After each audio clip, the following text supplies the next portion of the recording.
Comment mettre les 6 goûts dans une assiette pour qu'elle soit ayurvédique? Je suis Rita de la chaîne Ayurnature, la chaîne où je vous parle de Ayurveda et de naturopathie. Et aujourd'hui, je suis accompagnée de Julie qui a 6 mois et qui s'est endormie sur moi. Et comme on est assez fusionnel, donc on fait la vidéo un peu comme ça. Et je reçois souvent cette question de comment est-ce qu'on on entend souvent dire que dans l'Ayurveda, il faut manger les 6 goûts, il faut mettre les 6 goûts dans l'assiette. Et comment est-ce qu'on le fait? Parce que du coup, ça semble très compliqué. Donc, on va essayer de décomplexifier un petit peu tout ça. Donc, parlons déjà de quels sont ces 6 goûts. Donc, on a Madhura, Amla, Lavana, Katu, Tikta, Kashaya. Donc, je le dis en sanskrit parce que c'est plus facile pour moi pour ne rien oublier. Donc, Madhura, c'est le goût sucré.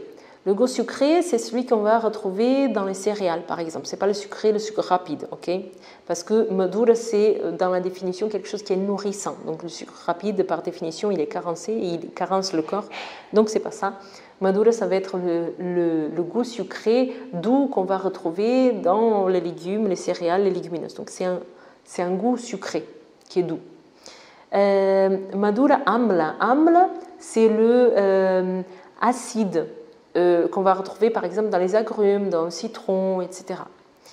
Lavana, c'est le goût salé, donc les algues, le goût qu'on va retrouver qui est souvent très fort et qu'en Occident on connaît bien. On connaît bien le sucré et on connaît bien le salé, même si le sucré c'est pas le bon. Donc Madhura, Amla, Lavana. Katu, c'est le goût piquant, donc c'est un goût qui est chaud, qui est tranchant, qu'on va retrouver dans les épices comme le poivre noir, comme le piment de Cayenne, donc c'est le piquant.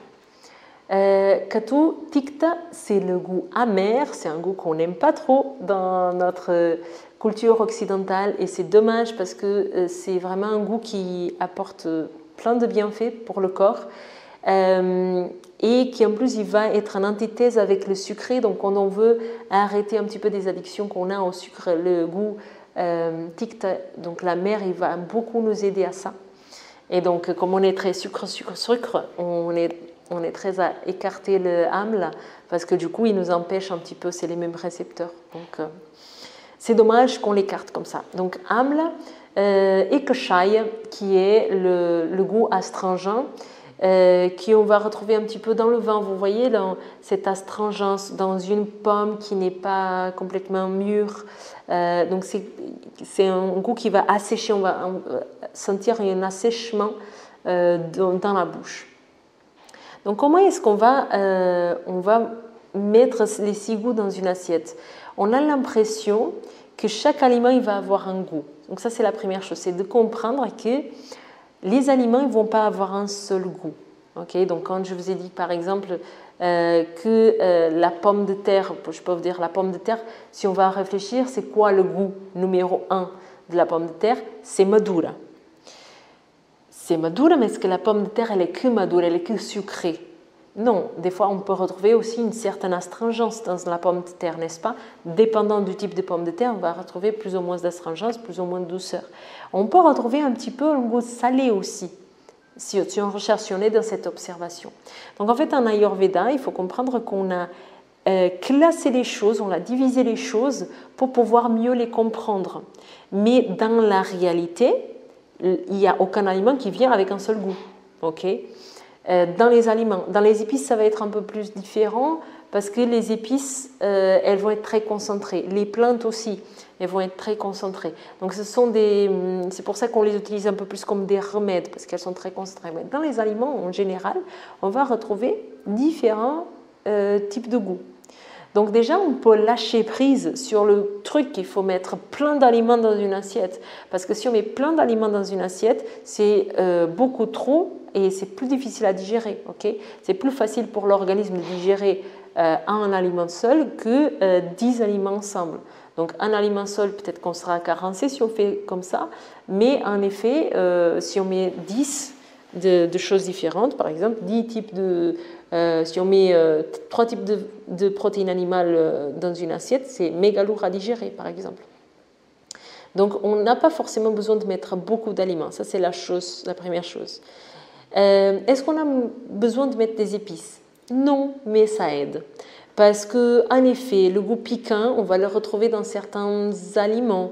On va retrouver par exemple la capucine. La capucine, ça va être une plante, on la connaît pour la fleur, mais on peut manger cette fleur et on va, et la fleur et les feuilles d'ailleurs, et c'est assez pimenté en fait. On va retrouver des aliments un petit peu comme ça. Mais le goût katou, le goût piquant, se réveille ma petite toune. Ce goût piquant, on va le retrouver surtout sur les épices. Donc si on ajoute un petit peu l'épice, ça va aider. Est-ce qu'on a besoin d'ajouter beaucoup de piquant pour avoir? Non, en fait, on va faire à notre goût. Ok? Quel est le type d'épices qu'il faut? Il y en a plein d'épices qui vont avoir le côté katou. Katou, c'est chaud, c'est tranchant. Donc il y a beaucoup d'épices, donc par exemple le poivre noir qui est rentré dans notre culture donc il y a longtemps et qui est déjà beaucoup plus accepté par notre organisme, il va nous aider à digérer, il n'est pas trop piquant, trop katou justement par rapport à par exemple un chili ou un poivre de Cayenne, et il est facilement accepté par notre organisme. On peut mettre un tout petit peu, il y en a déjà du katou, on a déjà du piquant. Kashai et l'astringence, donc il y a plein d'aliments en fait au final qui vont avoir un petit peu d'astringence. Qu'est-ce qu'il y a plus dans notre culture comme astringent? Les légumineuses. Les légumineuses, surtout si on est végétarien, vegan, etc., ça devient un petit peu un incontournable. Julie, elle commence à se réveiller petit à petit.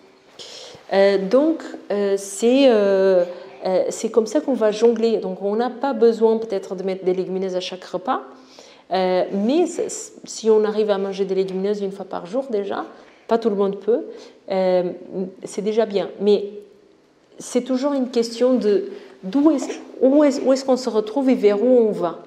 Donc, si on est dans un régime alimentaire où on mange madura et lavana, qui est beaucoup de personnes qui viennent au cabinet.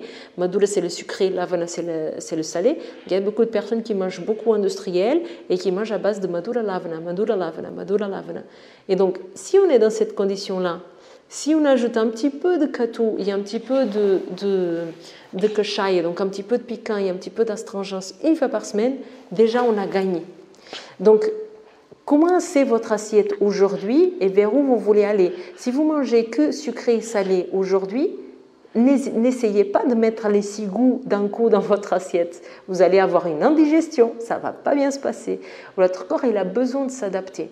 Donc, partez du principe que vous avez un régime alimentaire et que vous voulez ajouter petit à petit les différents goûts.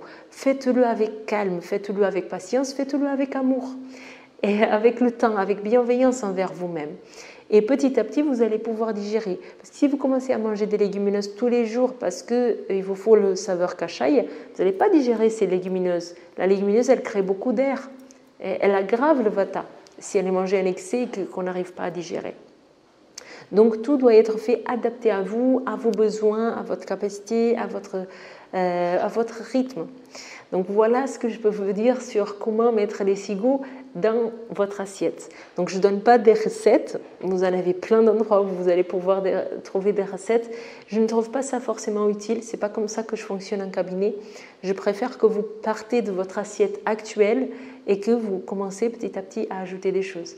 Donc dites-moi ce que vous avez pensé de cette vidéo et surtout, si vous avez passé par là, que vous avez déjà commencé à ajouter des choses dans votre assiette, à essayer de manger avec les 6 goûts, mettez-le dans les commentaires parce que ça peut aider d'autres personnes qui sont en train de passer sur le même processus et qui veulent des astuces. Donc si vous voulez mettre des recettes, vous pouvez mettre des recettes. Les recettes, ça ne parle pas forcément à tout le monde, mais des fois ça peut aider. N'hésitez pas à mettre dans les commentaires ce que vous avez à proposer. Donc comme ça va enrichir aussi pour d'autres personnes. Donc je vous souhaite une très bonne journée. N'hésitez pas à liker, à partager, à commenter donc, la vidéo. Je vous laisse des astuces en plus dans le descriptif de la vidéo. Et je vous dis à très bientôt.